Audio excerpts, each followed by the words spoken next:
जीत के प्रति तो मैं 101% आश्वस्त हूँ। मैं 5 लाख से ज्यादा मार्जिन से चुनाव जीतूंगा। नागपुर विदर्भ का सर्वांगीण विकास, ये मेरे राजनीतिक जीवन की शुरुआत में मेरा संकल्प रहा है। ट्रांसपोर्ट इलेक्ट्रिक पर, अल्टरनेटिव फ्यूल, बायोफ्यूल पे चलेगा। ये मेरी अपॉर्चुनिटी है कि मैं लोगों को मिलूं और उनका आशीर्वाद लूं। इसलिए मैं हर क्षेत्र में जा रहा हूं, लोगों से मिलना, man to man, heart to heart and house to house. जीत के प्रति तो मैं 101% आश्वस्त हूँ। किसी भी स्थिति में मैं बहुत अच्छे मार्जिन से जीतूंगा। पर मेरा प्रयास है कि जनता के सहयोग से जो उत्साह है और कार्यकर्ता परिश्रम कर रहे हैं, तो मैं 5 लाख से ज्यादा मार्जिन से चुनाव जीतूंगा।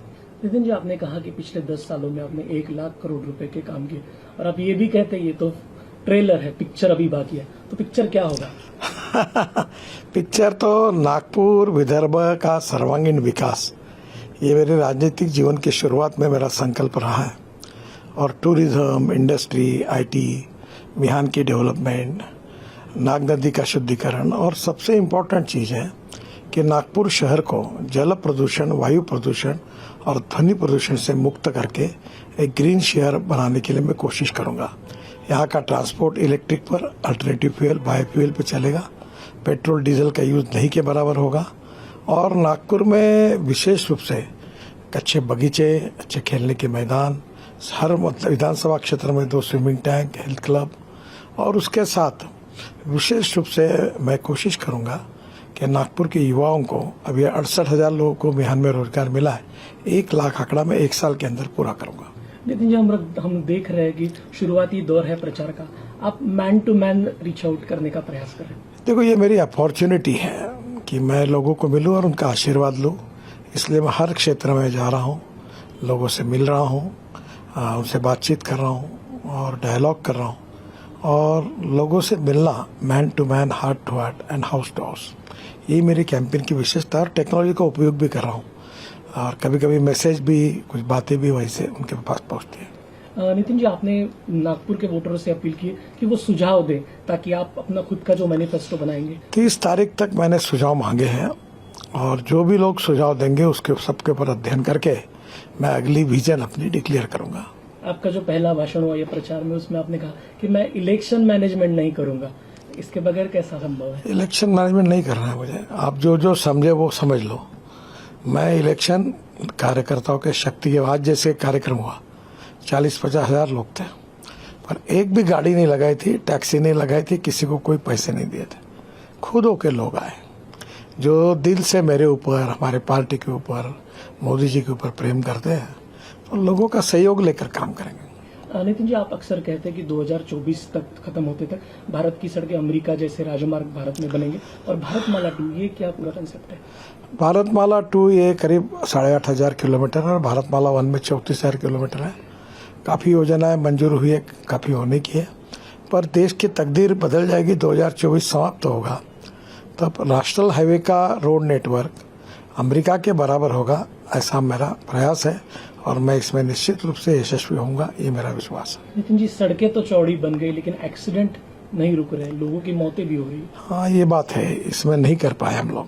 ये मेरे लिए एक शल्य भी है, पर आने वाले समय में हम काफी, ये जो ह्यूमन बिहेवियर है उसके साथ इसका संबंध है, और मुझे विश्वास है कि जल्दी ही हम लोगों के मन को भी बदल कर रोड सेफ्टी के बारे में एक जागरूकता पैदा करेंगे, और जिससे निश्चित रूप से हमको परिणाम मिलेंगे। टोल टैक्स का मुद्दा भी है, लोगों की जेब बहुत उसमें। अभी तो टोल खत्म कर रहे हैं, अब तो सैटेलाइट बेस्ड टोल सिस्टम होगी। आपके बैंक अकाउंट से पैसे निकल जाएंगे, और जितना आपने रोड के यूज किया उतना ही पैसा निकलेगा। लेकिन लोगों की जेब से तो पैसा, समय बचता है ना, फ्यूल बचता है।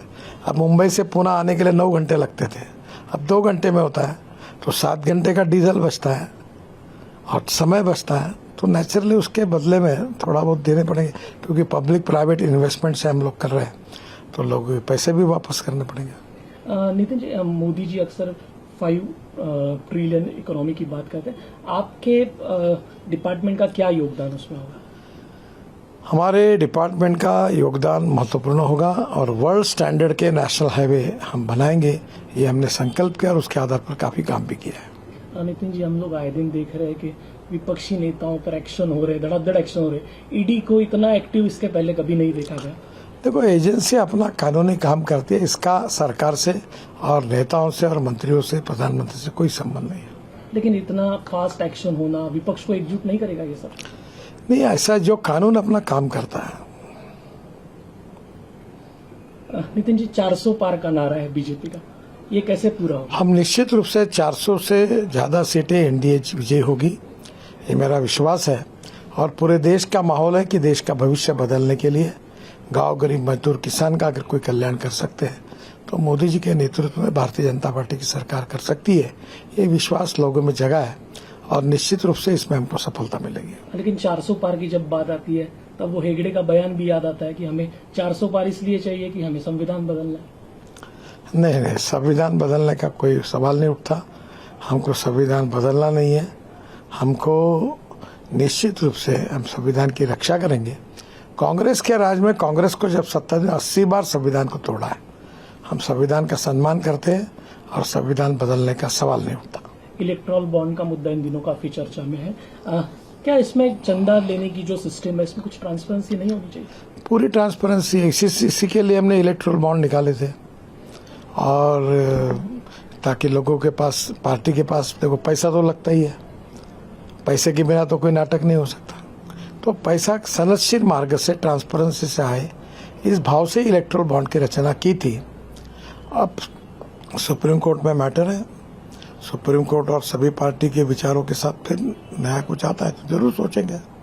विपक्ष आरोप लगा रहा है कि जो लोग बीजेपी को चंदा देते थे उनके केसेस हट जाते हैं, उनकी इंक्वायरी नहीं। गलत बात है, ऐसी कोई भी बात नहीं है। ऐसा कभी करने का सवाल नहीं उठता। सर, किसान आंदोलन, एमएसपी की कानूनी गारंटी, क्या हल है इस पे? देखो, किसान आंदोलन पॉलिटिकली मोटिवेटेड है। हमारी सरकार ने किसानों के हितों के लिए बहुत निर्णय किए हैं और हर बार किसानों के साथ हमारी सरकार चली है। और मेरा विश्वास है कि किसान गुमराह नहीं होंगे, पूरी तरह हमारे साथ होकर काम करेंगे। नितिन जी, आप जातिवाद खत्म करने की बात कहते हैं, लेकिन 2012-19 आपके खुद के चुनाव में जो एक कंसोलिडेशन हुआ एक जात के लोगों का, तो आपको नहीं लगता इससे नुकसान होता? कोई कंसोलिडेशन नहीं हुआ। लेकिन जातिवाद की बात तो होती है। नहीं, कोई नहीं होता। मैं आपको बताता हूँ, आप जाके सर्वे कर लो। न कोई जात, पंथ, धर्म, भाषा और पार्टी, इसके आधार पर 10 साल मैंने काम करते हुए कभी किसी को डिस्क्रिमिनेट नहीं किया। और मुझे भी वोट देते समय कोई लोग इस बात का विचार नहीं करेंगे। पूरी तरह वोट मिलेगा, यही मेरा विश्वास है। नागपुर कॉन्स्टिट्यूंसी में मुस्लिम वोटरों की तादाद बहुत बड़ी है। उनके भी मुझे अच्छे प्रमाण में वोट मिलेंगे, बड़े प्रमाण पर वो मुझे मिल रहे हैं, आश्वस्त कर रहे हैं। और मुझे सब समाज के वोट मिलेंगे और मैं चुनाव जीतूंगा। वो बीजेपी से दूर तो नहीं है? नहीं, उनके मन में कुछ गलतफहमियां हम दूर करने की कोशिश करते हैं। और इस बार मुझे तो निश्चित रूप से अच्छा वोटिंग मिलेगा, ऐसा मेरा विश्वास है। नितिन जी, सभी पॉलिटिकल पार्टीज में आपको लेकर एक अलग राय है। सभी लोग आपकी तारीफ भी करते हैं। उद्धव ठाकरे जी ने तो आपका ऑफर भी कर दिया था। तो ये प्रेम अक्सर क्यों जागता है बाकी लोगों का आपके? मैं तो भाजपा का हूँ, संघ का स्वयंसेवक हूँ। ये मालूम होने के बाद भी लोग मेरे ऊपर प्रेम करते हैं, क्योंकि प्रधानमंत्री जी ने भी कहा है, सबका साथ, सबका विकास, सबका प्रयास। तो हम सबके साथ अच्छे हैं। महाराष्ट्र की राजनीति को लेकर आप कैसा देखते हैं? क्योंकि जिस तरीके की तोड़फोड़, जिस तरीके के घर तोड़े गए, महाराष्ट्र में निश्चित रूप से हमारी ट्रिपल इंजन की सरकार, बहुत अच्छे तरीके से हम चुनाव जीतेंगे, ऐसा मुझे विश्वास है। महाराष्ट्र में बीजेपी कितनी सीटें जीतेगी आपको लगता है? पिछले साल जितने मिले थे उतने, उससे ज्यादा सीटें एनडीए को मिलेगी और हम निश्चित रूप से विजयी होंगे, ऐसा मुझे लगता है। सर, इन दिनों देश में जो वातावरण है, खासकर पॉलिटिकल वातावरण, इसमें एक पोल्यूशन टाइप का नजर आता है। हर कोई पार्टी या फिर नेता एक दूसरे के दुश्मन, विचारधारा अलग बात है, ये ठीक है, लेकिन एक दूसरे के दुश्मन है। तो ये सब जो खटास है, ये वातावरण तो नहीं है, पर वातावरण का निर्माण होगा तो हम उसको सुधारने की कोशिश करेंगे। पिछले 10 सालों में 50 लाख करोड़ के आपने काम किए। कोई ऐसा एक काम जो आपके मन को छुआ हो, जिसने? जब साइकिल रिक्शा, लोग 1 करोड़ लोग साइकिल रिक्शा चलाते थे। साइकिल रिक्शा पर अपना पीठ पर रखकर 1 क्विंटल का बोरा लेके जाते थे। तो मुझे बहुत खुशी है कि मैंने मैकेनाइज्ड ड्रिवन ई रिक्शा लाई, कार्ट लाई और 1 करोड़ लोगों को मानवता के आधार पर मानवीय शोषण से मुक्त किया। ये मेरे जीवन का सबसे बड़ा काम है। इंडिया गठबंधन है, वो कैसी चुनौती आपको? देखो, हमें अपनी बात करनी चाहिए। हमने इतना 10 साल में काम किया है जो 60 साल में कांग्रेस ने नहीं किया, और उसके भरोसे हम लोगों का विश्वास संपादन कर रहे हैं। हम जीतेंगे और मोदी जी के नेतृत्व में हमारी सरकार फिर से आएगी। नितिन जी, आप विपक्षी नेताओं पर क्यों टिप्पणी करने से बचते हैं? बहुत ज्यादा कुछ आप बोलते नहीं। मैंने ये तय किया कि मैं अपने जो काम किया वो अपनी बात लोगों को बताऊंगा। उसी प्रकार से मैं अपने काम पर वोट मांगना चाहता हूँ।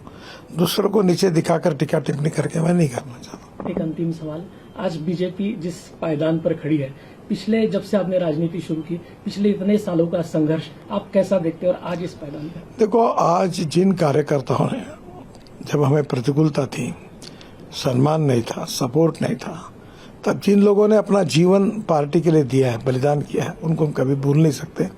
और आज हमको ये दिन दिखने के लिए जो मिल रहा है वो उन्हीं के बदौलत, उनके परिश्रम, मेहनत और त्याग के कारण, उनको हम कभी भूल नहीं सकते।